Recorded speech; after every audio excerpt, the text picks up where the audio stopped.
Oil ಕಡಿಮೆ ಇದೆ.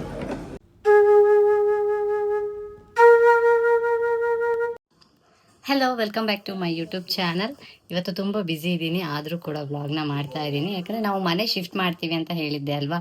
So ಇವತ್ತು ಪ್ಯಾಕರ್ಸ್ ಬಂದಿದ್ದಾರೆ, ಹೇಗೆ ಪ್ಯಾಕ್ ಮಾಡ್ತಾರೆ ನೋಡೋಣ ಬನ್ನಿ.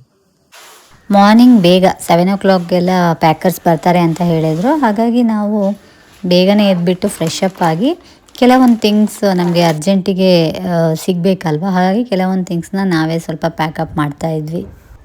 ಈ ವಿಡಿಯೋದಲ್ಲಿ ನೀವು ಪ್ಯಾಕರ್ಸ್ ಹೇಗೆ ನೀಟಾಗಿ ನಮ್ಮ ಮನೆ ಐಟಮ್ಸ್ನೆಲ್ಲ ಪ್ಯಾಕ್ ಮಾಡಿಬಿಟ್ಟು ಬೇರೆ ಕಡೆ ಶಿಫ್ಟ್ ಮಾಡಿಕೊಡ್ತಾರೆ ಅಂತ ನೀವು ನೋಡ್ಬೋದು. ನಾವು ವೆಯ್ಟ್ ಮಾಡ್ತಿದ್ದಾಗೆ ಪ್ಯಾಕರ್ಸ್ ಬಂದೇ ಬಿಟ್ಟರು. ಟೈಮ್ ವೇಸ್ಟ್ ಮಾಡ್ತಿದ್ದಂಗೆ ಅವರು ಪ್ಯಾಕ್ ಮಾಡಲಿಕ್ಕೆ ಸ್ಟಾರ್ಟ್ ಮಾಡಿಬಿಟ್ರು. ಮೊದಲಿಗೆ ದೊಡ್ಡ ದೊಡ್ಡ ಥಿಂಗ್ಸ್ ಏನಿದೆ, ಸೋಫಾ, ದಿವಾನ, ಖಾಟ್, ಇದನ್ನೆಲ್ಲ ನೀಟಾಗಿ ಪ್ಯಾಕ್ ಮಾಡಲಿಕ್ಕೆ ಸ್ಟಾರ್ಟ್ ಮಾಡಿದ್ರು. ಅವರು ಬರಬೇಕಾದ್ರೆ ಕಾಟನ್ ಬಾಕ್ಸ್ ಮತ್ತು ಮ್ಯಾಟ್ ಎಲ್ಲ ತಂದಿರ್ತಾರೆ. ಯಾಕೆ ಅಂದರೆ ಕೆಲವೊಂದು electronics item, fridge, washing machine ಈ ಥರದ್ದೆಲ್ಲ ಯಾವುದೇ ರೀತಿ ಡ್ಯಾಮೇಜ್ ಆಗಬಾರ್ದು ಅಂತ ಪ್ಯಾಕ್ ಮಾಡಲಿಕ್ಕೋಸ್ಕರ ಇದೆಲ್ಲವನ್ನು ಜೊತೆಲೇ ತಂದಿರ್ತಾರೆ. ಇದು ಬೆಡ್ಡು ಮತ್ತು ಪಿಲ್ಲೋಸ್ ಎಲ್ಲ, ಹಾಗೆ ನಮ್ಮ ಬೆಡ್ ಸ್ಪ್ರೆಡ್ ಎಲ್ಲ ಇತ್ತಲ್ಲ ಅದರಲ್ಲಿ ನೀಟಾಗಿ ಪ್ಯಾಕ್ ಮಾಡಿದ್ರು. ಆಮೇಲೆ ಫ್ರಿಜ್ ಐಟಮು ನಾವೇ ನೀಟಾಗಿ ಜೋಡಿಸಿಟ್ಕೊಂಡ್ರೆ ಒಳ್ಳೆಯದು ಅಂತ ನಾನೇ ಸ್ವಲ್ಪ ಎಲ್ಲ ಟ್ರೇನಲ್ಲಿ ಇಟ್ಕೊಂಡೆ. ಯಾಕಂದರೆ ಅವ್ರು ಎಲ್ಲೆಲ್ಲೋ ಇಟ್ಬಿಟ್ರೆ ಮತ್ತೆ ನಮಗೆ ಹುಡ್ಕೊಳ್ಳೋದು ಕಷ್ಟ ಅಲ್ವಾ. ಸೊ ಹಾಗಾಗಿ ನಾನೇ ನೀಟಾಗಿ ಒಂದು ಟ್ರೈನಲ್ಲಿ ಜೋಡಿಸ್ಬಿಟ್ಟೆ. ಮತ್ತು ನಮ್ಮ ಡೈಲಿ ಯೂಸ್ಡ್ ಥಿಂಗ್ಸ್ನೆಲ್ಲ ನಾನು ಒಂದೊಂದು ಬ್ಯಾಗಲ್ಲಿ ಹಾಕಿಬಿಟ್ಟು ಪ್ಯಾಕ್ ಮಾಡಿ ಇಟ್ಟಿದ್ದೆ. ಯಾಕಂದರೆ ಇವರೆಲ್ಲ ಒಟ್ಟಿಗೆ ಒಂದು ಬಾಕ್ಸಿಗೆ ಹಾಕ್ಬಿಡ್ತಾರೆ, ಆಮೇಲೆ ಸಿಗಲ್ಲ, ಎಲ್ಲ ಮಿಕ್ಸಪ್ ಆಗಿಬಿಡುತ್ತೆ ಅಂತ ಬಟ್ಟೆ ಕೆಲವೆಲ್ಲ ನಾನು ಸೂಟ್ ಕೇಸಲ್ಲಿ ಪ್ಯಾಕ್ ಮಾಡಿಟ್ಟಿದ್ದೆ. ನೆಕ್ಸ್ಟು ಕಿಚನ್ ಐಟಮು ಅಂದರೆ ಪಾತ್ರೆಗಳು ಮತ್ತು ಗ್ರಾಸರೀಸ್ ಎಲ್ಲ ಇರುತ್ತಲ್ವ, ಅದನ್ನೆಲ್ಲನೂ ಅಷ್ಟೇ ನೀಟಾಗಿ ಕಾಟನ್ ಬಾಕ್ಸಲ್ಲಿ ಹಾಕಿ ಪ್ಯಾಕ್ ಮಾಡ್ತಾರೆ. ಫಸ್ಟು ಪಾತ್ರೆಗಳನ್ನೆಲ್ಲ ಕಾಟನ್ ಬ್ಯಾಗ್ಸಲ್ಲಿ ತುಂಬಿಟ್ಟು ಅದನ್ನು ಕ್ಲೀನಾಗಿ ಪ್ಲಾಸ್ಟರ್ ಕೂಡ ಮಾಡ್ತಾರೆ. ಅದ್ರ ಮೇಲೆ ನಾವು ಹೆಸರು ಬರ್ಕೊಂಡ್ರೆ ಈಸಿ ಆಗುತ್ತೆ. ನಾನು ಅಷ್ಟೇ ಕಿಚನ್ ಐಟಮ್ಸ್ ಅಂತ ಅದ್ರ ಮೇಲೆ ನೀಟಾಗಿ ಬರ್ಕೊಂಡಿದ್ದೆ.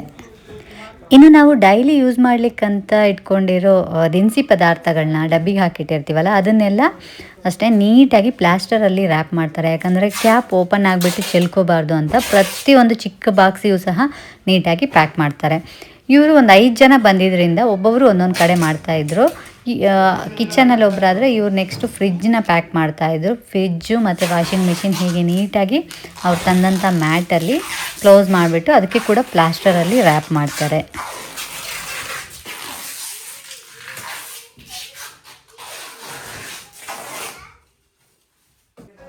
ಗ್ಯಾಸ್ ಸ್ಟವ್ವು ಅಷ್ಟೇ ಅವರೇ ಎಲ್ಲ ಡಿಸ್ಕನೆಕ್ಟ್ ಮಾಡಿಬಿಟ್ಟು ನೀಟಾಗಿ ತಂದಂಥ ಮ್ಯಾಟಲ್ಲಿ ಪ್ಯಾಕ್ ಮಾಡ್ತಾರೆ.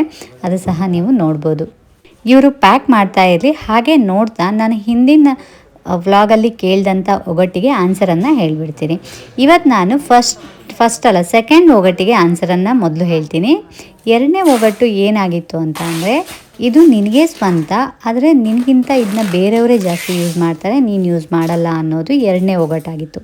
ಇದಕ್ಕೆ ಉತ್ತರ ಬಂದು ನಮ್ಮ ಹೆಸರು. ಈಗ ನಮ್ಮ ಹೆಸರನ್ನ ನಮಗಿಂತ ಜಾಸ್ತಿಯಾಗಿ ಬೇರೆಯವರೇ ಅಲ್ವಾ ಜಾಸ್ತಿ ಯೂಸ್ ಮಾಡೋದು, ಹಾಗಾಗಿ ನಮ್ಮ ಹೆಸರು ಇದಕ್ಕೆ ಆನ್ಸರ್. ಈ ಸಲನೂ ಅಷ್ಟೇ ನಾನು ಹಿಂದಿನ ವ್ಲಾಗಲ್ಲಿ ಕೇಳಿದಂಥ ಒಗಟಿಗೆ ಒಂದಿಬ್ಬರು ಅಷ್ಟೇ ಆನ್ಸರನ್ನು ಮಾಡಿದರು. ಅವರಿಗೆ ತುಂಬಾ ಧನ್ಯವಾದಗಳು. ಹೀಗೆ ಕಮೆಂಟ್ ಮಾಡ್ತಾಯಿರಿ. Thank you for your support.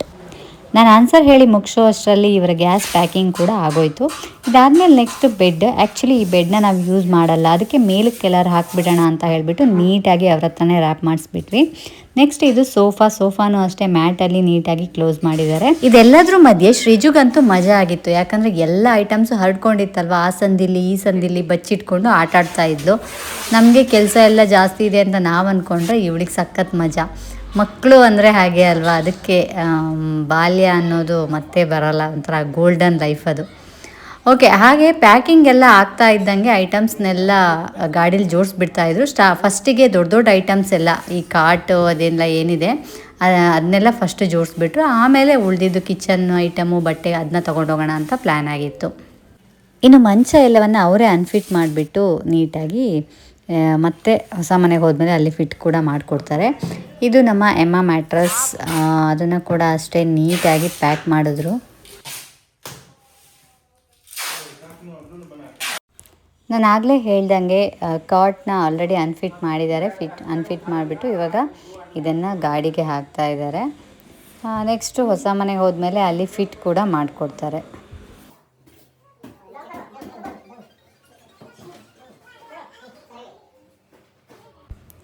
ಇನ್ನೊಂದು ಕಡೆ ಇನ್ನೊಂದಿಬ್ಬರು ಬಟ್ಟೆಗಳನ್ನ ಪ್ಯಾಕ್ ಮಾಡ್ತಿದ್ರು. ಕಾಟನ್ ಬಾಕ್ಸಲ್ಲಿ ನೀಟಾಗಿ ಎಲ್ಲ ಬಟ್ಟೆಗಳನ್ನ ನೀಟಾಗಿ ಜೋಡಿಸ್ತಾರೆ. ಬೆಡ್ಶೀಟು, ಬ್ಲ್ಯಾಂಕೆಟ್ಸ್ ಏನೇನಿದೆ ಎಲ್ಲನ ನೀಟಾಗಿ ಹಾಕಿಬಿಟ್ಟು ಜೋಡಿಸ್ಬಿಟ್ಟು ಪ್ಯಾಕ್ ಮಾಡ್ತಾರೆ. ಆಲ್ಮೋಸ್ಟ್ ಎಲ್ಲ ಪ್ಯಾಕಿಂಗ್ ಕಂಪ್ಲೀಟ್ ಆಯಿತು. ಕೊನೆಯದಾಗಿ ಬಟ್ಟೆಗಳ ಪ್ಯಾಕಿಂಗನ್ನು ಇಟ್ಕೊಂಡ್ವಿ ನಾವು. ಬಟ್ಟೆಗಳು ಪ್ಯಾಕಿಂಗ್ ಆದಮೇಲೆ ಫಸ್ಟ್ ಟ್ರಿಪ್ಪಲ್ಲಿ ದೊಡ್ಡ ದೊಡ್ಡ ಐಟಮ್ಸ್ ಅಂದರೆ ಕಾಟು, ದಿವಾನ, ಸೋಫಾ, ಫ್ರಿಜ್ಜು, ವಾಷಿಂಗ್ ಮಿಷಿನ್ನು, ಉಳಿದಿದ್ದ ಸ್ಪೇಸಲ್ಲಿ ಸ್ವಲ್ಪ ಬಾಕ್ಸ್ಗಳನ್ನೂ ಹಾಕಿದ್ವಿ. ಪಾತ್ರೆ, ಬಟ್ಟೆದು ಬಾಕ್ಸ್ಗಳನ್ನ ಹಾಕಿದ್ವಿ. ನೆಕ್ಸ್ಟ್ ರೌಂಡಿಗೆ ಇನ್ನೂ ಸ್ವಲ್ಪ ಉಳಿದಿದ್ದ ಐಟಮ್ಸ್ನೆಲ್ಲ ಹಾಕಿಬಿಟ್ಟು 2 ಶಿಫ್ಟ್ ಮಾಡಿ ನಾವು ತಗೊಂಡು ಹೋದ್ವಿ. ಆ್ಯಕ್ಚುಲಿ ಹತ್ತಿರ ಇರೋದ್ರಿಂದ 2 ರೌಂಡ್ ತೊಗೊಂಡೋದ್ವಿ. ದೂರ ಇದ್ದರೆ ಅವರು ಇನ್ನೂ ದೊಡ್ಡ ಗಾಡಿ ಒಂದೇ ಸಲ ತೊಗೊಂಡು ಹೋಗೋ ರೀತಿ ದೊಡ್ಡ ಗಾಡಿನ ತರ್ತಾರೆ. ಮನೆ ಶಿಫ್ಟ್ ಮಾಡೋದು ಅನ್ನೋದಿದೆಯಲ್ಲ, ಇದು ಆ್ಯಕ್ಚುಲಿ ತುಂಬ ಕಷ್ಟದ ಕೆಲಸ, ಅಷ್ಟು ಈಸಿ ಅಲ್ಲ. ತಿಂಗಳಾನುಗಟ್ಟೆಯಿಂದ ನಾವು ಪ್ರಿಪ್ರೇಷನ್ ಮಾಡ್ಕೋಬೇಕು. ಬೇಡದೇ ಇರೋದನ್ನೆಲ್ಲ ಎತ್ತು ಹಾಕಿ ಎಲ್ಲೆಲ್ಲಿ ಏನೇನು ಐಟಮ್ಸು ಎಲ್ಲ ನೀಟಾಗಿ ನಾವು ಪ್ಯಾಕ್ ಮಾಡ್ಕೋಬೇಕು. ಇದು ತುಂಬ ಕಷ್ಟದ ಕೆಲಸ. ಆ್ಯಕ್ಚುಲಿ ಅದು ಬಾಡಿಗೆ ಮನೇಲಿ ಯಾರಿರ್ತಾರೋ ಅವರಿಗೆ ಗೊತ್ತಾಗೋದು. ಬಟ್ ಇನ್ನೊಂದು ವಿಷಯ ಏನಂದರೆ, ಬಾಡಿಗೆ ಮನೇಲಿ ಇದ್ದಾರೆ ಅಂದರೆ ಕೆಲವ್ರು ಏನಂದರೆ ಏನೂ ಇಲ್ಲದೆ ಇರೋರೇನೋ ಅನ್ನೋ ಥರ ಮೆಂಟ್ಯಾಲಿಟಿ ತುಂಬ ಜನಕ್ಕೆ ಇರುತ್ತೆ. ಫಸ್ಟ್ ಆಫ್ ಆಲ್ ಕೆಲವೊಂದು ಓನರ್ಸ್ಗೆ ಆ ಥರ ಇರುತ್ತೆ. ಬಟ್ ಆ ರೀತಿ ಏನೂ ಇಲ್ಲ.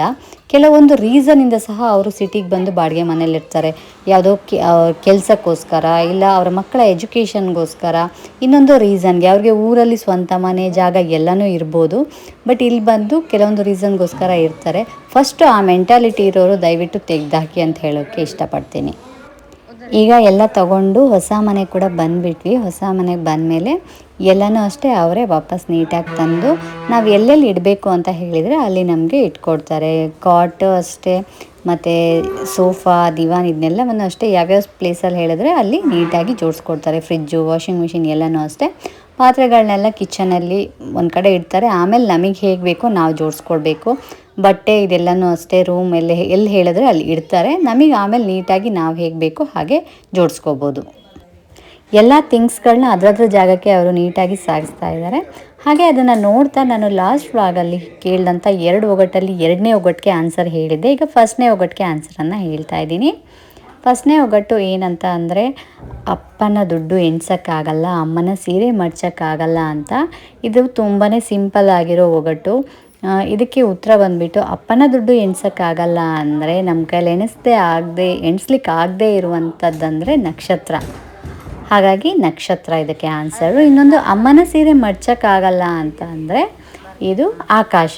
ಯಾಕಂದರೆ ತುಂಬಾ ದೊಡ್ಡದಾಗಿರೋದ್ರಿಂದ ಅದನ್ನ ಮಡ್ಚೋಕ್ಕಾಗಲ್ಲ ಅಲ್ವಾ. ಸೊ ಹಾಗಾಗಿ ಆಕಾಶ, ನಕ್ಷತ್ರ ಮತ್ತು ಆಕಾಶ ಈ ಒಗಟ್ಟಿಗೆ ಉತ್ತರ. ಫಸ್ಟ್ ರೌಂಡ್ ಎಲ್ಲ ಶಿಫ್ಟ್ ಆದಮೇಲೆ ಎಲ್ಲರೂ ಅವರು ಬ್ರೇಕ್ಫಾಸ್ಟ್ ಮಾಡಲಿಕ್ಕೆ ಹೋದರು. ಯಾಕಂದರೆ ಬೆಳಗ್ಗೆ ಬೇಗ ಬಂದಿದ್ದರು. ಬಟ್ ನಮ್ಮದು ಬ್ರೇಕ್ಫಾಸ್ಟ್ ಆಲ್ರೆಡಿ ಆಗಿತ್ತು. ಸೊ ನಾವು ಅರುಣ್ ಐಸ್ ಕ್ರೀಮಿಗೆ ಹೋಗ್ಬಿಟ್ಟು ಐಸ್ ಕ್ರೀಮ್ ತೊಗೊಂಡು ಮತ್ತೆ ಹಳೆ ಮನೆ ಹತ್ರ ಬಂದ್ವಿ. ಹಳೆ ಮನೆ ಹತ್ರ ಬಂದುಬಿಟ್ಟು ಐಸ್ ಕ್ರೀಮ್ ಎಲ್ಲ ತಿಂದುಬಿಟ್ಟು ಇನ್ನು ಉಳಿದಿದ್ದ ಐಟಮ್ಸ್ ಎಲ್ಲ ಮತ್ತೆ ಇನ್ನೊಂದು ರೌಂಡ್ ತೊಗೊಂಡು ಹೋಗಲಿಕ್ಕೆ ರೆಡಿ ಮಾಡ್ತಾ ಇದ್ವಿ.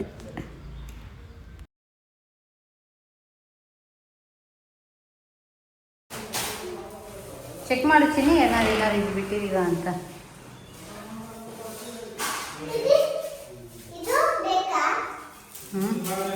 ಅದು ಬೇಕು. ಸೆಕೆಂಡ್ ರೌಂಡು ಎಲ್ಲ ಐಟಮ್ ಶಿಫ್ಟ್ ಮಾಡಿದ್ವಿ ಮನೆಗೆ. ಮಾಡಿದ ಮೇಲೆ ಅವ್ರದ್ದು ಏನೇನು ಮ್ಯಾಟ್ಸು ಮತ್ತು ಕಾಟನ್ ಬಾಕ್ಸ್ ಮತ್ತು ಟ್ರೇಸ್ ಎಲ್ಲ ತಂದಿದ್ರಲ್ಲ ಅದನ್ನೆಲ್ಲ ವಾಪಸ್ ತಗೊಂಡು ಅವರು ಹೊರಟರು. ಆಲ್ಮೋಸ್ಟ್ ಒಂದು 2 ಗಂಟೆ ಹತ್ತಿರ ಆಗಿತ್ತು. ಬೆಳಗ್ಗೆ 7 ಗಂಟೆಗೆ ಸ್ಟಾರ್ಟ್ ಮಾಡಿದ್ದು, 2 ಗಂಟೆ ಹತ್ತಿರ ಆಗಿತ್ತು. ನಾವು ಅವ್ರು ಹೋದ್ಮೇಲೆ ಊಟ ಮಾಡೋಣ ಅಂತ ಹೇಳ್ಬಿಟ್ಟು ರೆಸ್ಟೋರೆಂಟಿಗೆ ಬಂದುಬಿಟ್ಟು ಸ್ವಲ್ಪ ಸ್ಪೆಷಲ್ ಊಟನೇ ಮಾಡಿದ್ವಿ. ಇನ್ನೊಂದು ವಿಷಯ ಹೇಳೋಕ್ಕೆ ಮರ್ತಿದ್ದೆ, ನಾವು ಪ್ರತಿ ಸಲ ಶಿಫ್ಟ್ ಮಾಡಬೇಕಾದ್ರೂ ಇದೇ ಪ್ಯಾಕರ್ಸ್ನ ಕರೆಸೋದು. ಆಲ್ಮೋಸ್ಟ್ ಇವಾಗ 4 ಸಲ ಆಯಿತು ಅಂದ್ಕೊಳ್ತೀನಿ. ತುಂಬಾ ನೀಟಾಗಿ ಪ್ಯಾಕ್ ಮಾಡಿ ಶಿಫ್ಟ್ ಮಾಡಿ ಕೊಡ್ತಾರೆ ಮತ್ತು ಪ್ರೈಸ್ ಕೂಡ ರೀಸನೇಬಲಲ್ಲಿ ಮಾಡಿಕೊಡ್ತಾರೆ. ಸೊ ಪ್ಯಾಕರ್ಸ್ ಡೀಟೇಲ್ಸ್ ನಿಮಗೇನಾದರೂ ಬೇಕಾದರೆ ಕಮೆಂಟ್ ಮಾಡಿ, ಖಂಡಿತವಾಗ್ಲೂ ಶೇರ್ ಮಾಡ್ತೀನಿ. ನಾವು ಊಟ ಮುಗಿಸ್ಕೊಂಡು ನಮ್ಮ ಹೊಸ ಮನೆ ಹತ್ರ ಬಂದ್ವಿ. ಮಳೆನೂ ಸ್ಟಾರ್ಟ್ ಆಗಿಬಿಟ್ಟಿತ್ತು. ನೋಡಿ ನಮ್ಮ ಐಟಮ್ಸ್ ಎಲ್ಲ ಹೇಗೆ ಬಿದ್ದಿದೆ.